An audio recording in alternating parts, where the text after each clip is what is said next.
In February 2018, the quiet town of Deltona, located in eastern Florida off the Atlantic coast, was rocked by news of the brutal murder of a young man named Patrick Della Cerda. The 25-year-old man was found dead in his home, and the nature of his injuries suggested that the perpetrator had a personal grudge against him. The Patrick Della Cerda case is an example of an almost perfect, elaborate, and planned crime that may well have gone unsolved. Although the murderer was named almost immediately, no direct evidence was found to prove his guilt. As later claimed investigator Chad Weaver, who investigated the case, he realized from the beginning that it would be a real detective, worthy of screen adaptation. In fact, so it happened. Who is Patrick Della Cerda? Patrick Della Cerda was born in June 1992 in one of the most picturesque metropolitan areas, Miami, in the state of Florida. His father, Max Della Cerda, was a native of Spain, and his mother, Patricia Ronza, was born and raised in France, but in the 80s moved to the United States, where he soon married and gave birth to a son. Della Cerda family was very friendly and happy. Patrick grew up in an atmosphere of love, care, and mutual respect. He was a very kind, intelligent, and sociable guy, studied well in school, could easily become the soul of any company and chalk a lot of friends. And also the boy from childhood years was very close to his parents, who did not spare no effort and money to ensure that the son received a good education and grew up a worthy man. The head of the family worked all his life in the field of construction and was an excellent specialist in his field. The family was not rich, but was considered quite well-to-do by the standards of the big city. After graduating from high school, Patrick decided to enter the construction faculty to continue his father's work. When the young man was studying at university, his parents, after almost a quarter of a century of living together, decided to divorce. It should be noted that they parted very quietly and peacefully, without scandals, division of property, and the like. The mother moved to the quiet town of Deltona, located in the east of the state, where she soon remarried. The adult son decided to stay with his father in Miami, where they worked together and were respected and sought after professionals in the construction industry. Despite the divorce of the parents, all family members remained very close and were friendly with each other. They were always in touch with each other, calling and communicating regularly, and were always ready to help when needed. Patrick regularly visited his mother in Deltona, told her about everything that was happening in his life, shared his joys and experiences. Meeting the girl of his dreams. Thanks to his French-Spanish roots, the young man from an early age had a bright appearance and enjoyed great success with the fair sex. But for him has always been an example of the family in which he grew up, so Patrick did not seek frivolous and fleeting affairs. He dreamed of a bright, mutual feeling and a strong family of his own. With the girl of his dreams, Della Cerda met by chance on the internet, on one of the popular sites where lonely hearts are looking for each other. He registered there and created an account on the advice of a friend, but he himself did not fully believe that it was really possible to meet his soulmate there. One June evening in 2017, without much enthusiasm, he was flipping through the profiles of girls on the site, as suddenly his attention was attracted by a photo which depicted a searing brunette with a rather unusual bright appearance. She had big, just bottomless eyes and a charming smile. Patrick was literally enchanted and decided to write to the beautiful stranger. She responded to his message, and a relaxed communication started between them. The girl's name was Jessica Devnani. She was born in 1988 in the city of Orlando, located in the central part of the state of Florida. After graduating from high school, she entered one of the local universities, where she studied banking, and after graduating, she got a job at a bank branch in her native Orlando. Jessica was also immediately attracted to the handsome young man. For a few days, they corresponded actively on the website and then decided to exchange phone numbers. For the next couple of weeks, they called each other every evening and talked for hours about everything. The couple quickly developed mutual sympathy and trust, so the young people decided to meet in real life. But since they lived in different parts of the state, they chose a place about halfway to each other for the meeting. Already on the first date, Patrick realized that Jessica was the girl he had been looking for so long, and whom he now does not want to let go. She also liked him immediately, and Jessica was a little confused by the age difference because she was 4 years older than Patrick. On the way home, Patrick called his mother and told her that he had met the girl of his dreams, whom he wanted to marry and start a family. Patricia heard the joy and excitement in her son's voice, realized that he was serious, and was happy for him. This long-distance relationship lasted several months, and it was a big problem because the couple could only see each other on weekends, somewhere neutral. Usually they rented a hotel room in some cozy, secluded place and just enjoyed each other's company. But on Sunday night, everyone flew back to their homes because they had to go to work on Monday morning. Marriage proposal. In December 2017, Patrick moved to Delton, where his mother lived, to be closer to his sweetheart. He bought a house there in a quiet neighborhood and began to carry out some repair work, preparing a cozy nest for the move of his chosen one.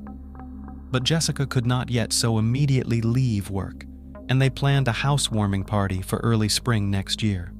On the eve of the new year, which the couple met together, the young man decided to make his girlfriend a surprise.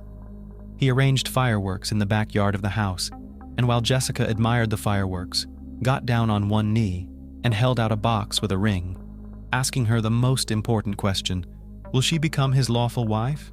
Jessica was unspeakably happy, and of course answered him in agreement. Patrick admitted that he had been looking for a ring suitable for the engagement for a long time, but he had not found the perfect one in any of the jewelry stores. All of them seemed to him not beautiful and refined enough for such an occasion. He chose the best of what was available to be able to make a proposal before the new year, but ordered another one in the jewelry workshop, an exclusive ring, the design of which the young man came up with himself. Something had happened to Patrick. 2 months have passed since the engagement.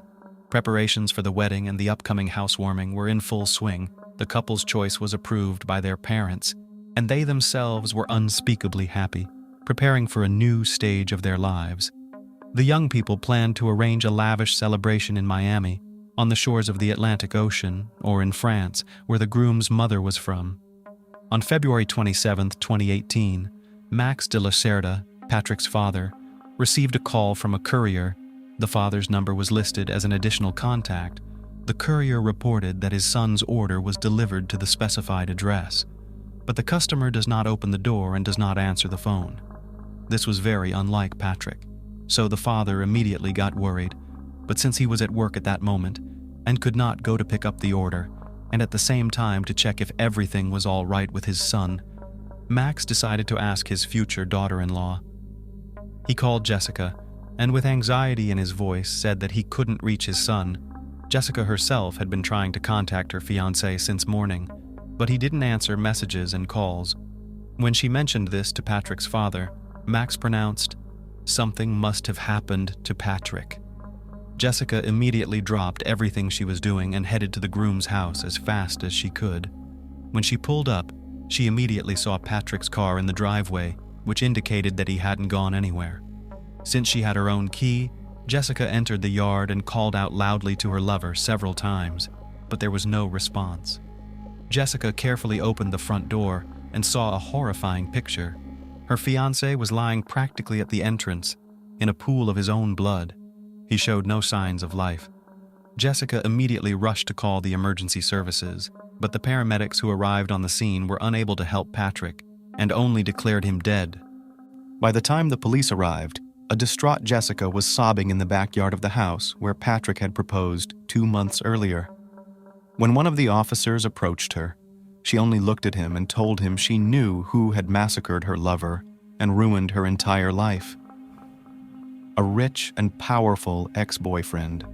To understand this difficult case, and to understand who could want to kill a young guy who at first glance had neither enemies nor ill-wishers, you need to go back a little bit, at the time when he and Jessica just met.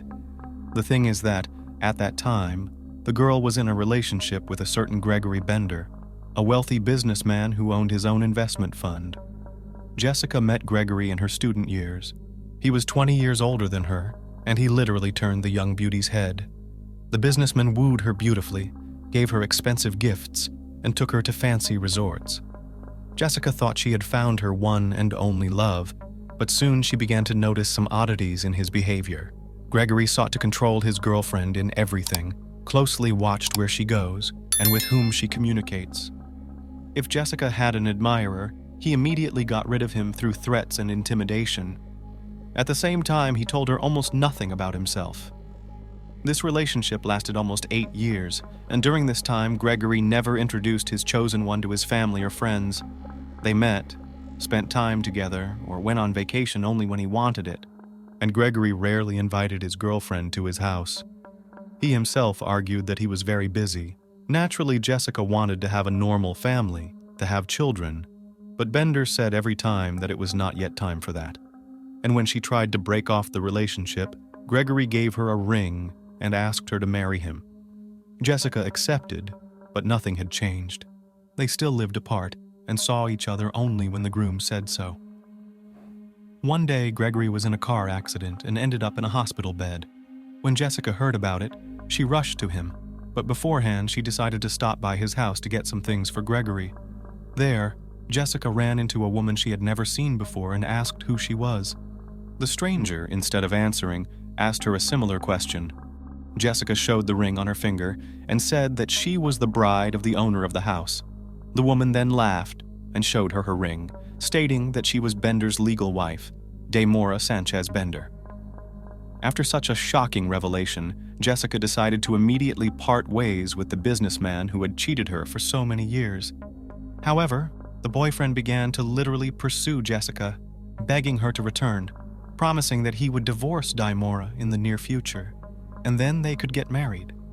She once again believed this man, but time passed, and nothing in their relationship did not change.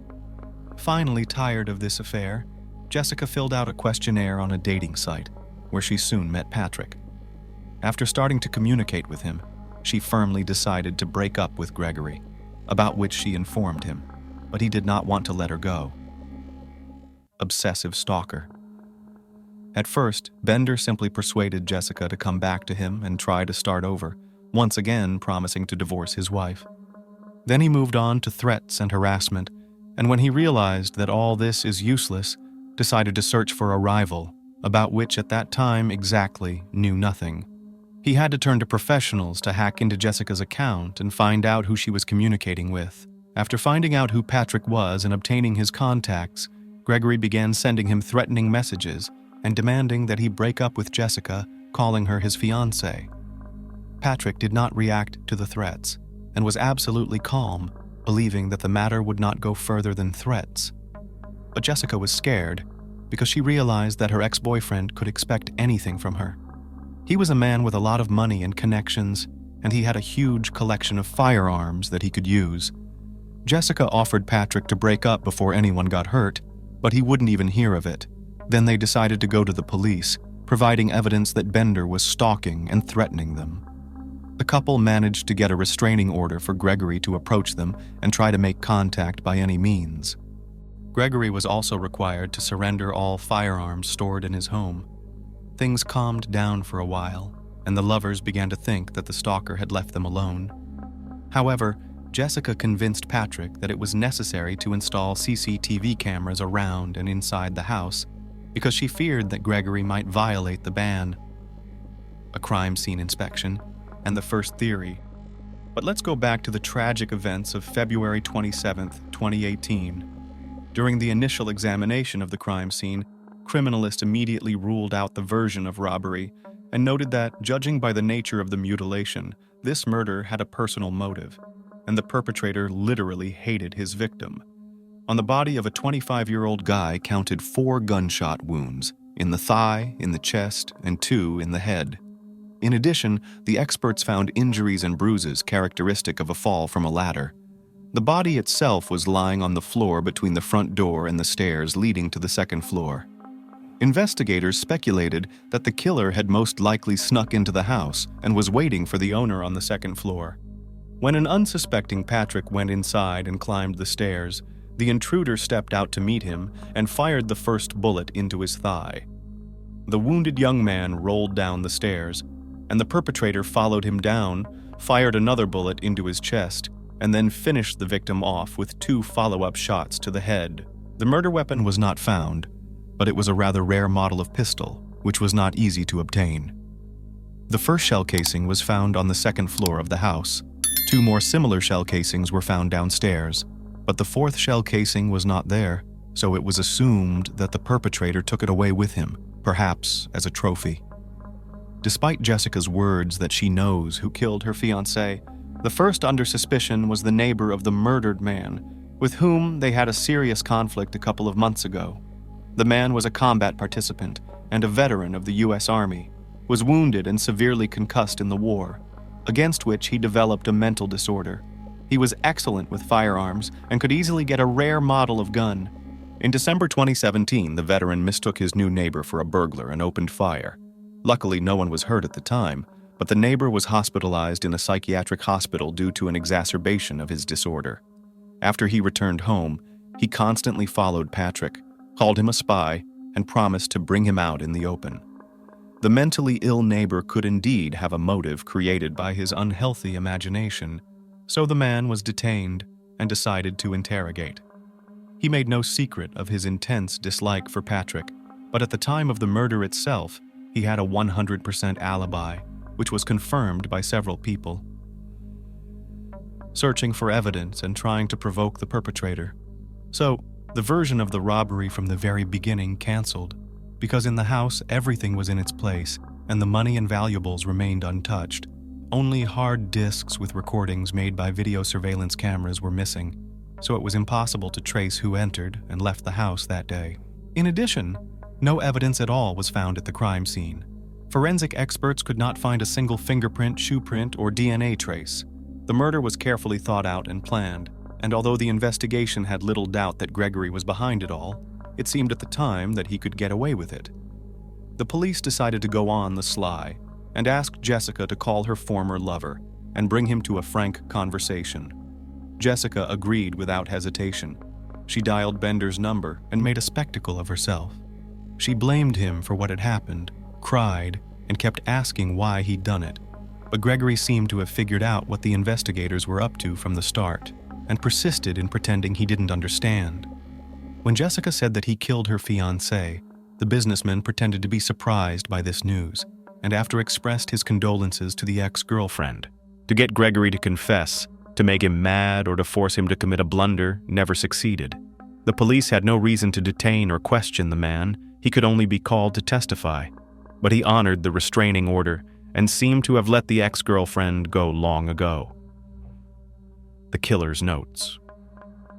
While the investigation was treading water, trying to find any clues, the police received a call from Daimora Sanchez Bender, saying that she had important information about the Patrick de la Cerda case.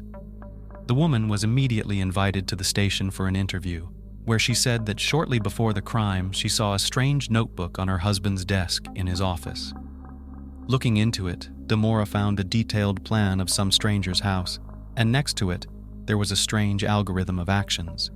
She hadn't paid any attention to it at the time, but when Daimora saw a news report about the brutal murder of a young man, and the story showed the plan of his house, she immediately remembered the sketches of her unfaithful husband, with whom she was on the verge of divorce, and decided to tell the investigators. This information gave the police enough reason to search the house of the alleged perpetrator. The mysterious notebook, about which the wife of the businessman spoke, was found in the office, but the pages with the plan of the house and other records were removed. However, they were soon found in the office, but in a trash can that Gregory had apparently failed or forgotten to empty. He had simply ripped out the pages, crumpled them up, and tossed them in the trash.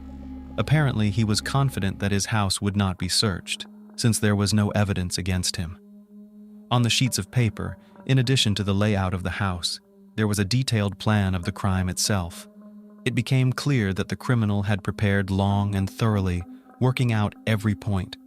In particular, it was said about the need to turn off the phone, use gloves, and lubricate the soles of shoes with a special compound so that it did not leave traces on the floor. From the records, it became clear that Gregory followed his victim, knew what time Patrick returned home, and was aware of the presence of surveillance cameras in the house and yard. In addition, Gregory made sure to dispose of the crime weapon, dirty clothes, shoes, and gloves. He was only let down by the fact that his own records had not been destroyed in time and his wife's curiosity. In addition, a fourth missing shell casing was found on the table, in a cigar box, which the gunman was supposed to have carried off as a trophy. Forensics confirmed that it was the exact same shell casing from the crime scene. The trial and the defense attorney's attempts to shift the blame to Jessica. The evidence was enough to arrest Gregory and initiate a trial. But the main problem was that all the evidence found could be called circumstantial because the crime weapon was never found. There was no evidence that the accused had ever been to the victim's house, and there were no witnesses. Bender's trial did not begin until May 2021, more than 3 years after his atrocity. During this time, he hired the best lawyers who had time to thoroughly prepare for the case. The businessman was optimistic and seemed to believe that he would get away with it. Jessica was a key witness. She detailed her relationship with Gregory over many years, how she learned he was married and tried to break up with him, as well as the harassment and threats he made against her and Patrick. As evidence, she provided saved screenshots of correspondence as well as phone records. In response, Bender's attorneys attempted to shift all the blame onto Jessica. The defense stated that Jessica herself provoked Gregory with her behavior because she registered on a dating site and started a new relationship, not yet broken up with Gregory, which hurt his pride and ego. Also, Jessica was accused of mercantilism, noting that she liked to receive expensive gifts from a rich suitor. The main evidence, sheets with records of the murder plan, the lawyers called only a fantasy of a wounded man who wanted to take revenge on his rival. At the same time, the defense insisted that the defendant did not go further than plans and fantasies, so his traces of the scene of the crime were not found. In addition, according to the lawyers, the search in the house of their client was illegal and was conducted with violations, and therefore the second evidence, a shell casing, he could simply plant it in the process. The crime weapon was also not found, and the model of the gun Jessica identified from a picture, saying that she had previously seen it in the collection of her boyfriend. But she could be wrong, because she was not well versed in weapons. Ex-wife testimony and final judgment. At one of the sessions, the defendant's now ex-wife, Daimora Sanchez, was called as a witness. The man, who had hitherto looked indifferent, suddenly became animated and unexpectedly confessed his love for her. The ex-wife was moved by this confession and apparently changed her mind about testifying against Gregory. She confused her testimony, citing her forgetfulness, and finally added that she had lived with the man for many years and doubted that he was capable of murder. Despite attempts by defense attorneys to challenge the legality of the search of the defendant's home, despite his ex-wife's unexpected statement, and despite the lack of direct evidence, the jury, after hours of deliberation, still found Gregory Bender guilty of first-degree murder. He was sentenced to life imprisonment, barring him from ever being eligible for parole. As the judge read out the sentence, the defendant stared at Jessica intently, seemingly without even blinking. He was literally glaring at her, which made her feel sick and almost had a panic attack. She sat next to her late fiancé's mother and at one point began sobbing and literally choking. Despite numerous attempts by Bender and his highly paid lawyers to appeal the verdict and get the case reviewed, all of their appeals were rejected. Not the least role in this played a wide resonance of the case in society, because a wealthy millionaire businessman in cold blood massacred a simple working man and tried to get away with it. The story of Patrick de la Cerda was widely covered in the press. With Gregory Bender still behind bars at the moment, Jessica Devnani says she feels safe and continues to live for Patrick and keep his memory alive. She wears the ring he gave her as a gift, as well as that exclusive piece of jewelry Patrick never got around to giving her. Jessica maintains a close relationship with her deceased fiancé's parents, who treat her like their own daughter. All world religions and nationalities have the same attitude to family values. A family is a home in which all its inhabitants should be comfortable, regardless of age and gender. Therefore, it should be built on love, respect, trust, and understanding. Family is the source of life. Parents, by their own example, instill in their children important postulates for the continuation of the family and traditions. Many people strive to create a strong and friendly family, in which there is a sense of community and harmony. But not everyone succeeds. Sometimes people, creating a marriage, enter into destructive relationships. These ties destroy not only them, but also those who are around, and they tend to be very vulnerable.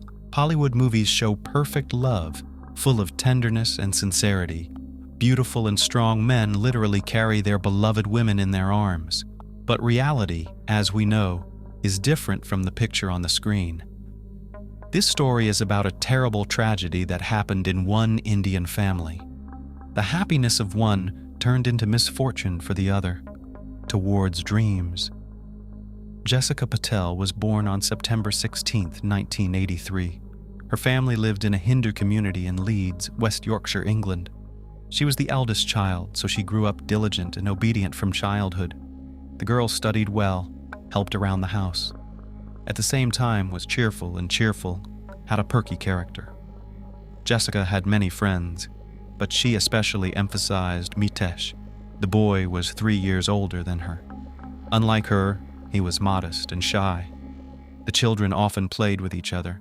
As she grew up, the girl blossomed, becoming more and more beautiful. Like many other peers, she dreamed of falling in love with a worthy man to have a happy family with a bunch of kids, just like the heroes of her favorite movies. Nevertheless, the fantasies of the young beauty did not prevent her from being intelligent and purposeful. She wanted to be independent, to be established in life. Therefore, in 2002, she entered De Montfort University in Leicester. 4 years later, she continued studying pharmacy at the University of Manchester. There again, Jessica began to communicate with Mitesh, who by chance studied at the same faculty. While the young people did not see each other, the young man matured, became confident and handsome. Gradually, their friendship developed into romantic feelings. Mitesh showered the girl with compliments and gifts, was very attentive and caring. However, the bright streak was suddenly replaced by a dark one. Life presented a serious test for Jessica. Her mother died of an incurable disease. The grief-stricken daughter took the loss of a native person hard. Mitesh supported his beloved in everything, did not leave one with bad thoughts. During this time, the relationship of the couple became stronger. Once Jessica confessed to her sister that she finally found a reliable shoulder. It seemed that her boyfriend was perfect in everything. Happy marriage. In 2008, Mitesh Patel asked the girl's father for permission to marry her, according to all Hindu rules. The father did not particularly like the candidacy of the future husband of his daughter. In addition, he believed that it is too early to marry. But Jessica tried to convince him otherwise. And in July 2009, their marriage took place. The ceremony was held in the garden of the parental home of the bride. Family life of the newlyweds seemed as beautiful as the wedding. Soon, however, Mitesh's behavior changed. He became aloof and cold. Jessica complained to her sisters that she began to feel lonely.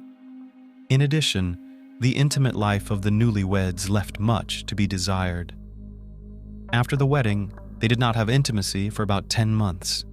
All this was very upsetting for the young wife. She could not understand what happened to the former feelings, looking for a problem in herself. In 2010, Jessica graduated from university. Now she had the opportunity to start a career as a pharmacist. In short, live and be happy, prosperity, higher education, a beloved husband. Except that Mitesh's attitude deteriorated. The man became bossy and suspicious, controlled his wife's every move. In February, her family suffered another grief. Her grandfather fell ill. His health was deteriorating every day. The end was imminent. While the whole family spent the last days by his side, his beloved granddaughter visited him only rarely. Sister Manal later confessed that her husband did not allow Jessica to stay with her parents for a long time, and in general, often go anywhere. On this ground between the spouses, there was a conflict. The young woman did not understand what earned such distrust, which openly informed Mitesh. However, he became more angry and hit the unfortunate woman in the face. The young people came from traditional Indian families where the head of the family has the final say, so she had no choice but to obey the man. Loneliness in marriage. One day, Jessica shared her concerns with her family. She said that she suspected her spouse of cheating. According to her, every time Mitesh talked on the phone, he went to another room. Sometimes he did not go to bed until late at night, spending long periods of time alone. In 2012, the wife's assumptions were confirmed. She accidentally saw in her husband's phone love correspondence. Hoping to gain support, Jessica found nothing better than to tell about everything to Mitesh's cousin. They had communicated well earlier, so the young woman was counting on help or advice to save the family. However, Mitesh's brother brushed it off, making it clear that since her husband was cheating, it was all her own fault. This situation deprived Jessica of understanding from her husband's relatives. In parallel, he forbade her to seek comfort in the arms of her sisters. It was clear that Mitesh was hiding something. He was afraid to lose the authority and respect not only of his family, but also of the local community, so he restricted his wife's communication in every possible way, hoping for a miracle. In 2014, Mitesh and Jessica moved to Linthorpe, a suburb of Middlesbrough, North Yorkshire, away from the family. The couple bought a spacious house with many rooms, made renovations. A year later, they rented a premises in which they opened their own pharmacy. Jessica believed that the move would be the beginning of a new life. Relations between them did become warmer. The only thing missing was children. During the 6 years of their life together, the woman could not get pregnant. Mitesh began to hint that if this did not happen, he would be forced to leave her. Therefore, in October 2015, she decided to resort to IVF. The first few attempts were not successful. The woman became nervous and increasingly depressed. Her condition was aggravated by taking hormones. In addition, instead of the expected care and warmth, Mitesh became distant again. He pretended to be a courteous husband only in public, and when he returned home, he would not let the phone out of his hands. He could snap. Nervous tension reached the limit, as a result of which the wife could not stand it and suggested separation. She told her husband that she was disappointed in him and unhappy in the marriage. The man's response surprised her. He began to assure her that he loves her, and in time everything will get better. And the best way to strengthen family ties will be a baby. Jessica believed his words. She had not heard anything like that for a long time, so after receiving a small portion of attention, she calmed down. Mitesh convinced her that he wanted children and a complete family, only did not tell her that for this he had assigned a special role to his spouse. On May 9, 2018, the Patel couple received great news. 3 embryos were successfully fertilized. Their transfer was scheduled for next month. This meant that soon, with the successful development of events, they would become parents. The future mom was over the moon. She was so happy that she hurried to tell her family about everything. Everyone was looking forward to the replenishment, except that it did not happen. A few days later, Jessica was not. Mysterious murder. On the evening of May 14, 2018, the emergency service received a call. The caller turned out to be Mitesh Patel, who found his wife's dead body wrapped in duct tape at home. Gasping with excitement, the man said that he left home to buy something to eat and to see the guys at work, to pick up his laptop.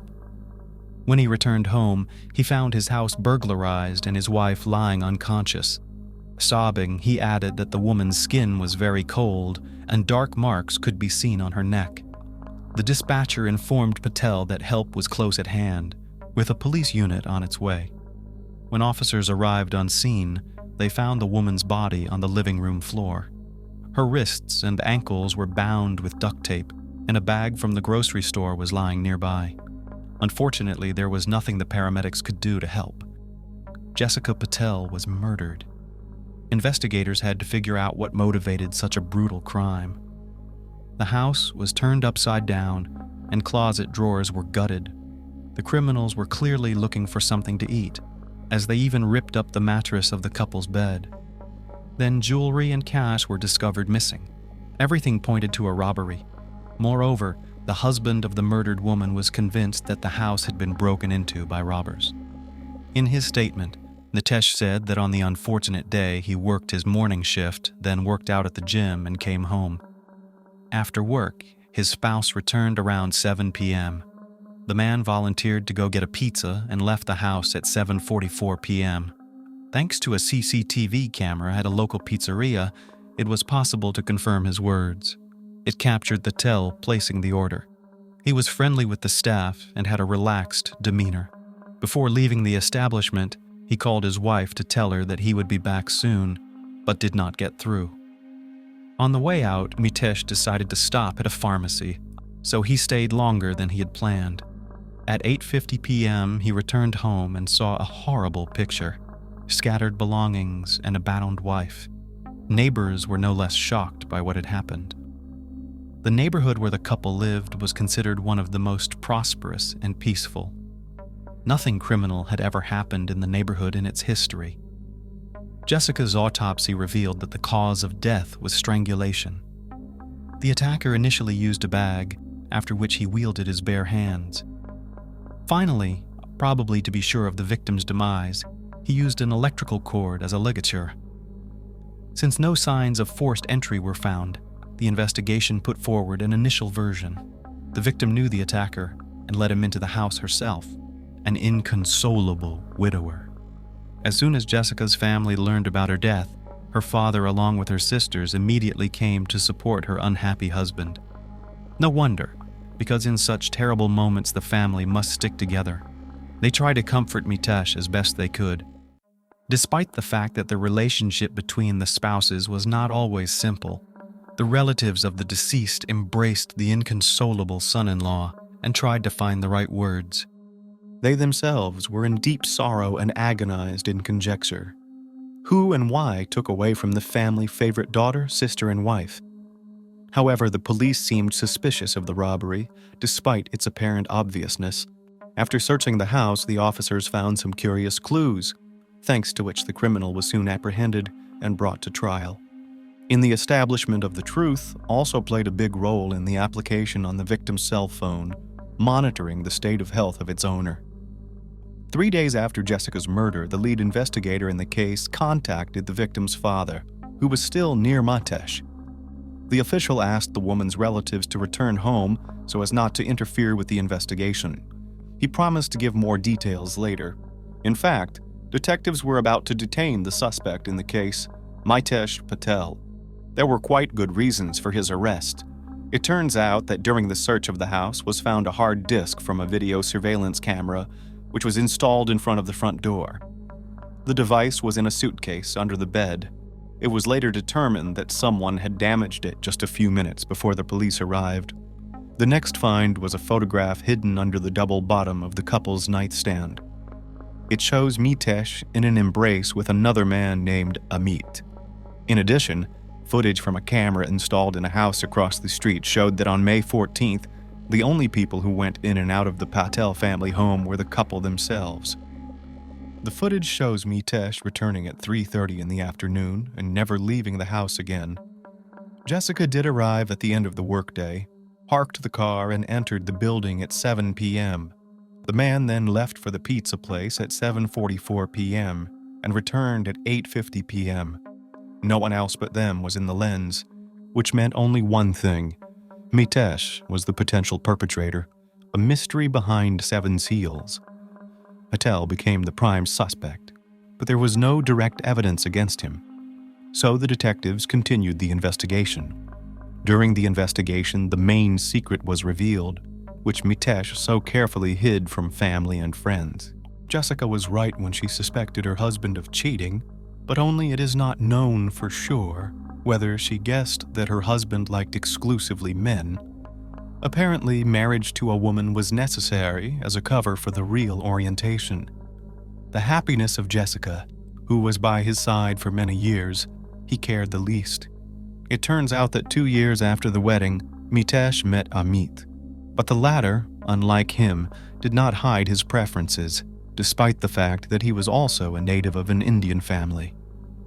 The men immediately liked each other and began to meet secretly.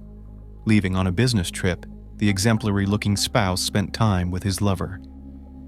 In 2016, Amit left for Australia, but their romance continued. In the head of Mitesh, a terrible plan was born. Together with her lover, they wanted to not only start a family, but also become same-sex parents using Jessica's embryos and a surrogate. In his message, Patel revealed that the spouse was undergoing IVF. That's when he asked Amit if they will be together after that. To which Amit replied that it all depends on the outcome of the procedure. While communicating, Mitesh made it clear that sooner or later, there will come a time when there will be no obstacles in their relationship. In a recent message, he wrote, "Jessica's days are numbered." It was later revealed that the treacherous spouse was taking drugs that affected childbearing. All this he did in order not to have intimate relations with his wife. The investigation has established. Investigators were also able to reconstruct Mitesh's search history. The man's requests on the internet were strikingly eloquent. How to get rid of his wife, Hindu funeral, the procedure for obtaining insurance payments for the murder of a spouse. In fact, Jessica's life was insured for £2 million. After her death, her husband planned to cash in the insurance policy and use the proceeds to buy a property in Australia. In recent weeks, Patel had been searching for a suitable home. He wanted to create comfortable conditions for the new family and carefully prepared for it.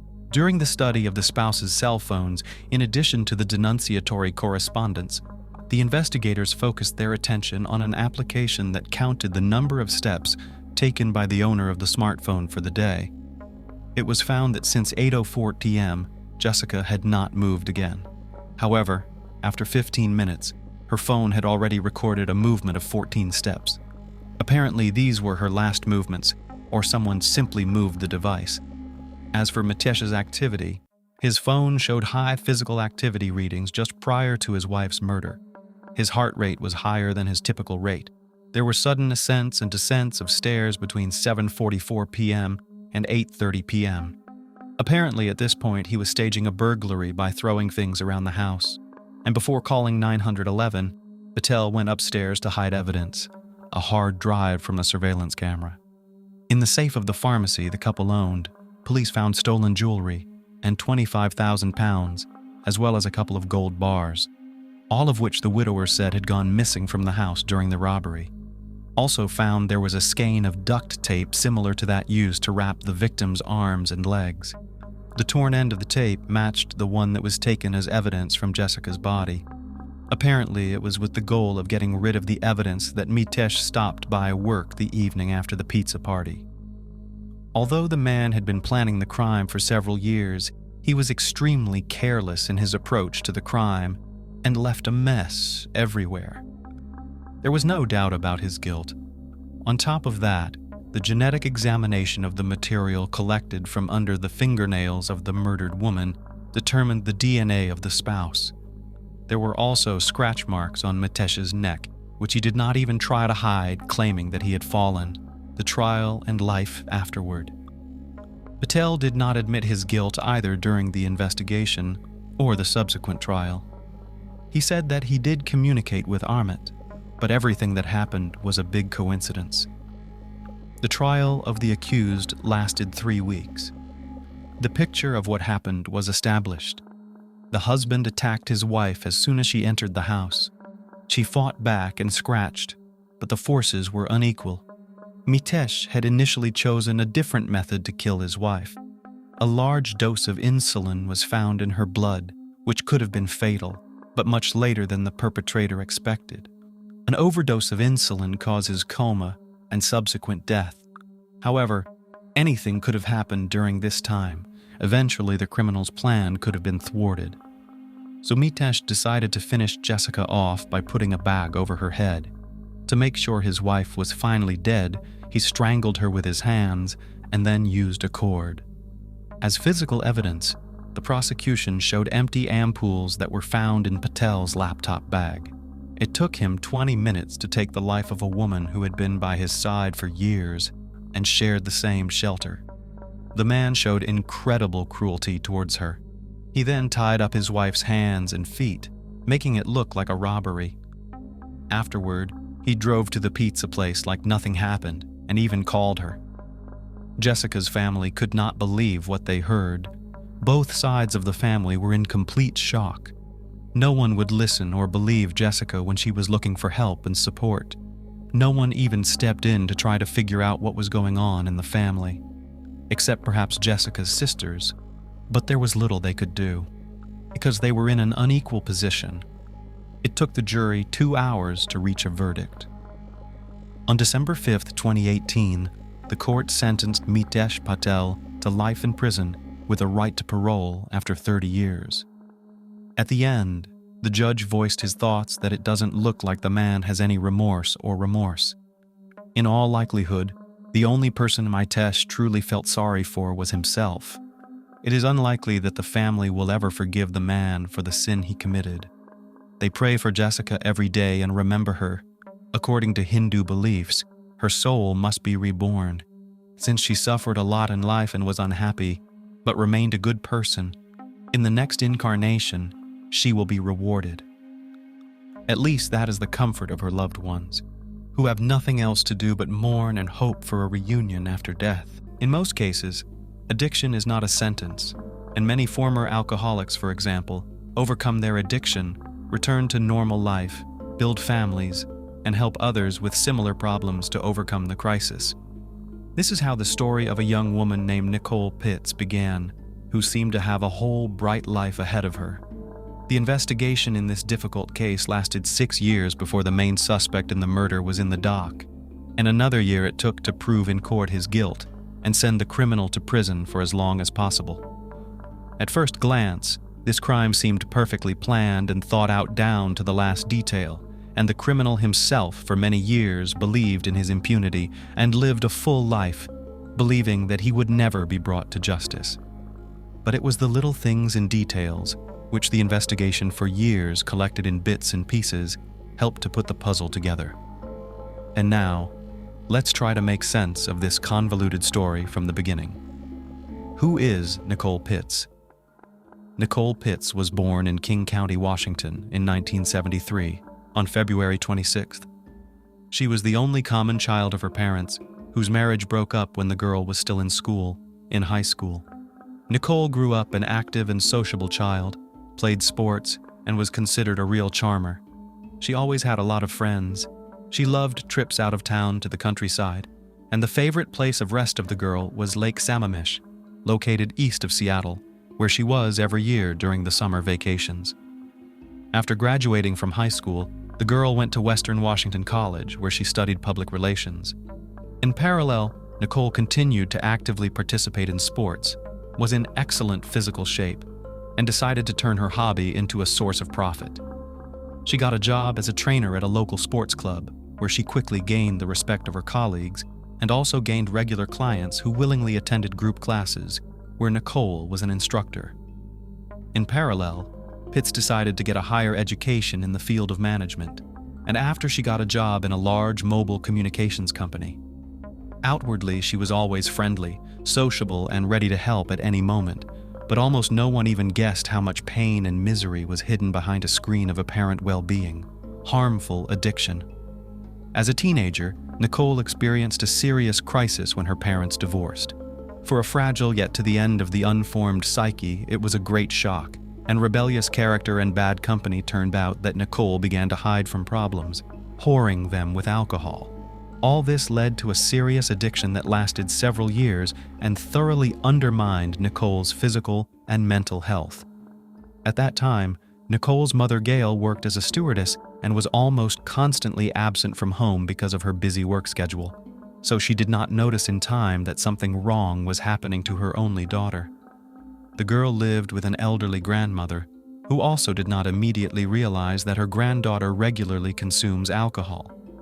When the truth was revealed, alcohol addiction has already managed to do irreparable damage.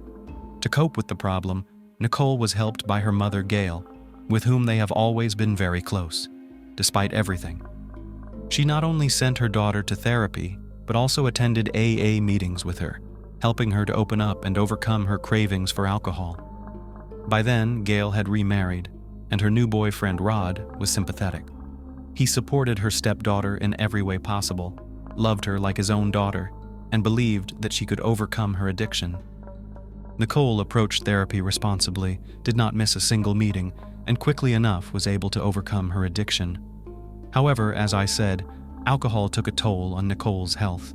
She developed serious problems with her pancreas, so much so that she had to undergo surgery. But the worst thing, alcohol abuse at such a young age violated the reproductive functions of the body so that Pitts could not have children. In the mid-90s, when Nicole overcame addiction and returned to a sober life, she met her future spouse, whose name was David.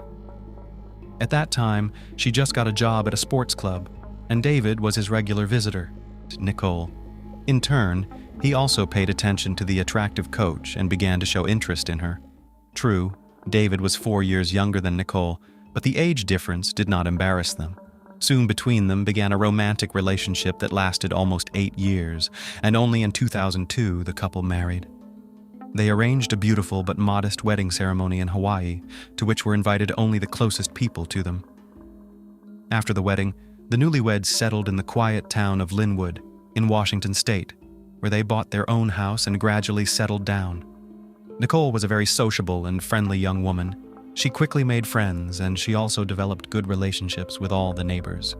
She simply adored animals and had several dogs. Since she could not have children, she gave all her unspent maternal love to her pets. According to neighbors' memories, David and Nicole looked like the perfect married couple. They were practically inseparable, often walking their dogs together and just glowing with happiness. Nicole loved to cook, and she was very good at it. She pampered a delicious home-cooked food spouse and also liked to surprise the guests who came to their house with her culinary skills.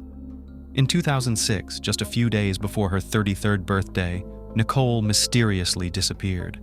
On that day, for the first time, she did not come to the meeting of the AA Society, where she was the leader and inspirer of the group. Since this had never happened before, the other members of the group thought she had snapped after almost 9 years of sobriety. Pitts also didn't show up for work that day, which worried her co-workers, and in the evening the alarm was sounded by Gail, who couldn't contact her daughter all day, which had never happened before. She called David to find out what had happened, but her son-in-law replied that he couldn't reach his spouse either. According to her husband, he and Nicole had had a bit of a fight the day before, so when he tried to call her the next day and she didn't answer the phone, he assumed that Nicole was still mad at him. It was for this reason that David didn't start looking for her right away, but waited until the evening to ask his wife for forgiveness. When in the evening Nicole did not come home and her phone was still unanswered, the family decided to go to the police, but there their application was not immediately accepted. The missing person was an adult, and not even a day had passed since her disappearance, so the police said that there was no cause for concern. For this reason, the search was not started until the evening of the second day, because Nicole never showed up and her phone was unavailable. The police decided to start the search from the place where Nicole was last seen, namely from her and David's house. However, no clues or anything unusual could be found there that would indicate that Pitts had been kidnapped or something had been done to her in that very room. In addition, Pitts was missing along with her personal automobile, which suggested that she had simply left and decided not to return. From here arose the first version, according to which the young woman, after a family quarrel with her husband, simply decided to leave him or teach him a lesson, making him worry. The second version was voiced by Nicole's friends from a support group for people with alcohol addiction. In their opinion, Nicole could have snapped after years of abstinence and sobriety. In favor of this hypothesis was the fact that recently she had been taking strong painkillers, which she was prescribed because of a back injury and her pain. Nicole often exceeded her prescribed dosage and at some point may have switched from medication to alcohol. The third version was the worst of all possible options. Nicole did not return and did not give any news about herself because she was no longer alive. However, the family members of the missing person, to the end, refused to believe it and hoped for the best. Her mother and stepfather did not wait for the police to wait for the necessary time and began the search themselves. they appealed to all concerned people through social networks with a request to help in the search and share any relevant information about the location of their daughter. They also took the first flight to Linwood, where they began searching for their daughter on their own, putting up flyers with her photos and asking people who knew her personally. The police searched not only for Nicole, but also for her car, while trying to establish which route it had traveled on that fateful day. But the longer the search lasted, the faster the hope of finding Nicole alive faded. The worst assumptions came true a few days later, when in one of the local park areas, a man going for a morning jog came across the body of a young woman. That day, he decided to take a shortcut through an unpopular and neglected area rather than his usual route. There he noticed something strange in the shrubbery, and coming closer he realized that it was a badly mutilated naked female body. Information about the terrible find was immediately transferred to the police, and the criminalists who arrived on the scene suggested that the crime may have involved violence, because the body of a young woman had no clothes. There was no doubt that it was a murder, and judging by the number of bruises, abrasions, and bruises, the victim had been severely beaten beforehand. The cause of death was asphyxiation. Nicole was strangled with her bare hands. It was a truly gruesome picture. As the car of the victim was still not found, investigators assumed that the main motive of the crime was theft. But the attacker decided to eliminate a witness, and since it was a young woman, she may also have been abused. The police immediately assumed that the body found belonged to Nicole Pitts, who had disappeared a few days ago and was being searched for all over the city, but she had yet to be identified by her family. When Gail saw her daughter's body in the morgue, she lost her senses. The mother needed medical help. Her husband Rod was also out of grief, but the reaction of the widowed spouse, many seemed a little strange. David did not look depressed at all, and his emotions were somewhat faked. However, then no one paid much attention to it because everyone experiences tragedy in his own way. While the search for the vehicle was underway, the police still believed that the car was the main target of the attacker, and the traces of the killer should be sought inside the car. Information about the missing car was placed in the media with a request to anyone who sees the car to immediately report it to the hotline. The car was found only a couple of weeks later in one of the parking lots on the outskirts of the city. The unremarkable gray Volkswagen Polo was noticed by the guard on duty because the car had not been taken away for a long time, but the guard had no idea that it was involved in a murder case. The police immediately took the car for detailed examination and necessary expertise. It was assumed that it was here that they would be able to find evidence and important clues that would help to trace the criminal, as well as to restore the picture of the crime. However, the investigators were completely disappointed. In the car could not be found exactly nothing. There was no blood, traces of struggle, or signs that the car owner was taken somewhere by force. In the cabin, there were fingerprints and traces of DNA only Nicole herself, as well as her husband, who also occasionally used the vehicle. Nevertheless, the investigators were not in a hurry to return the car to David, because they felt that the evidence is there. They just do not lie on the surface. The irrefutable fact remained only that the young woman was killed with particular cruelty, but the motive of the crime was completely unclear. The hijacking version now seemed untenable because the car was abandoned almost immediately on the other side of the city, and there were no signs of struggle inside it. The second obvious motive was violence, but this assumption was not confirmed. Experts found that the deceased, at least a day before the crime, had no sexual contacts, neither voluntary nor forced.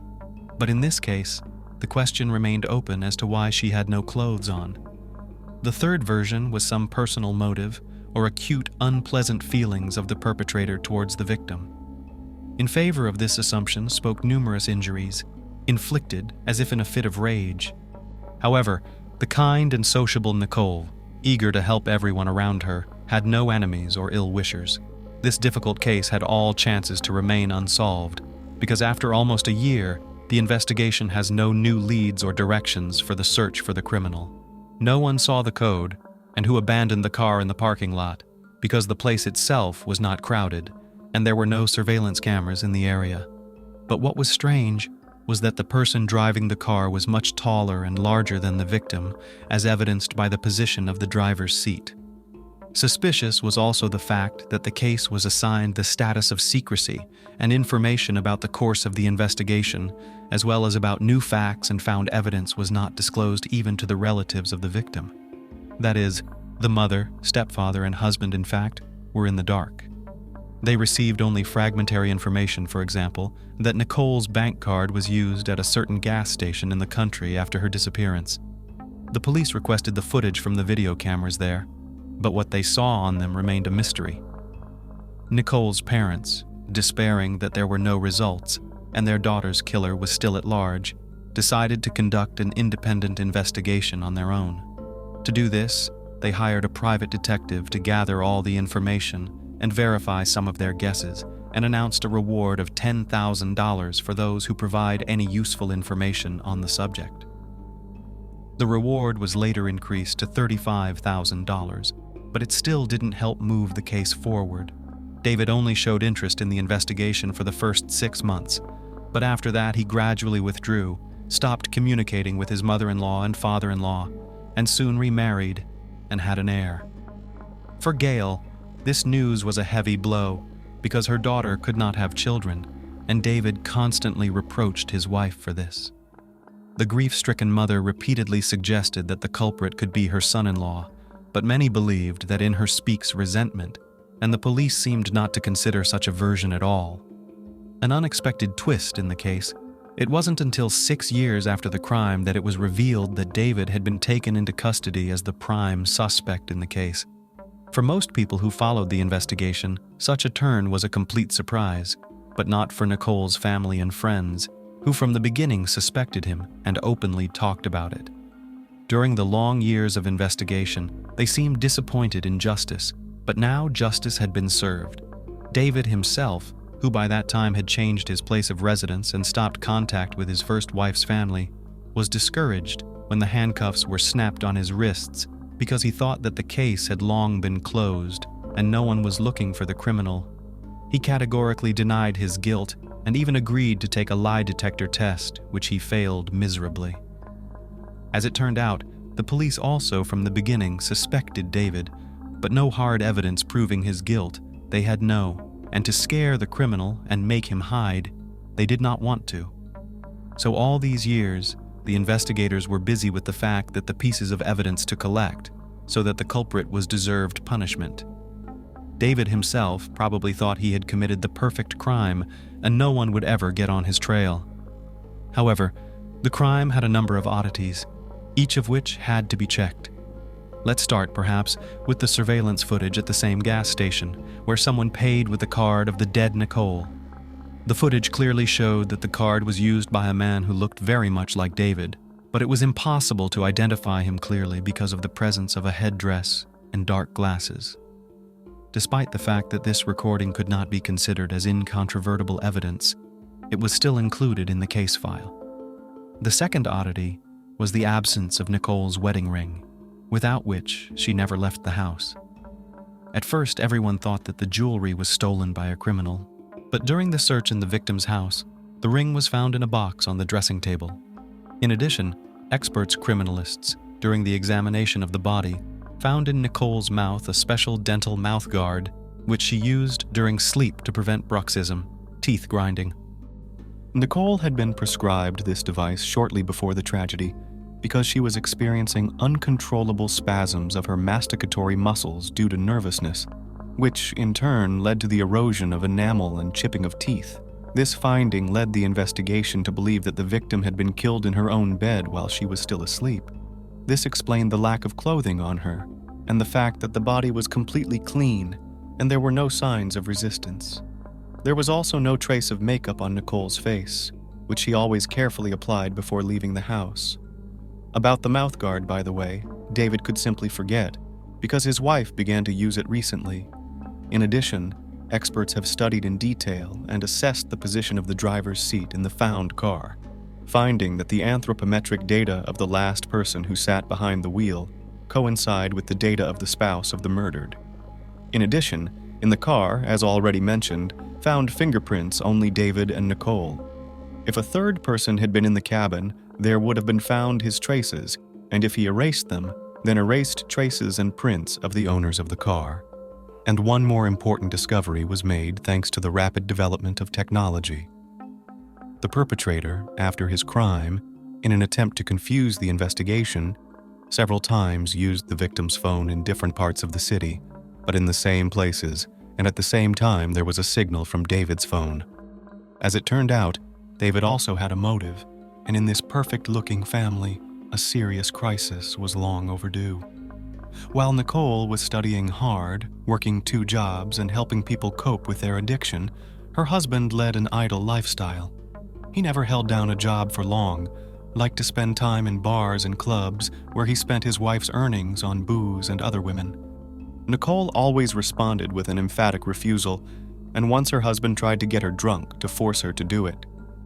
Gail knew about all the horrors that were going on in her daughter's family and tried to convince her to leave her husband, but she did not want to do it because she loved him and hoped that David would change. And after Nicole's mysterious death, her husband rushed to get a large insurance payment and immediately started a new affair. As it turned out, a few months before the tragedy, David, who had not been faithful before, had an affair with a girl named Jane. He spent time with her in bars and clubs while his wife was busy working or studying. Shortly before Nicole's birthday, he brought his mistress straight home, where they were caught by the suddenly returned Nicole.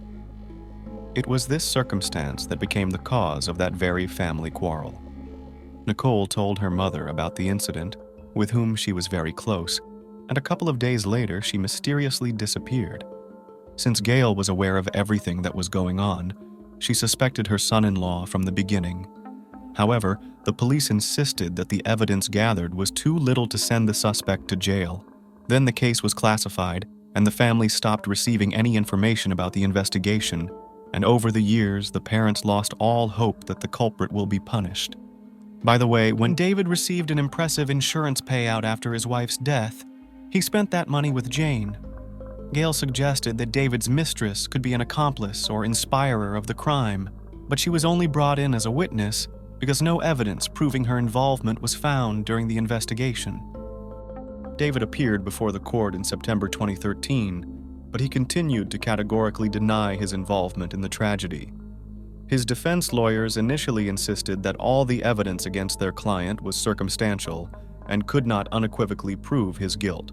When it became apparent that there were too many incriminating factors, the defense changed tactics, trying to make David look like a victim. The story of pain pills that Nicole took after her back injury was brought up, and the lawyers also tried to convince the court that Nicole snapped and started drinking alcohol again, making her husband's life unbearable. But first, such claims were baseless, and everyone who knew Nicole confirmed this. And secondly, even if she had snapped, it would not have given David any right to kill his wife, and even with such cruelty.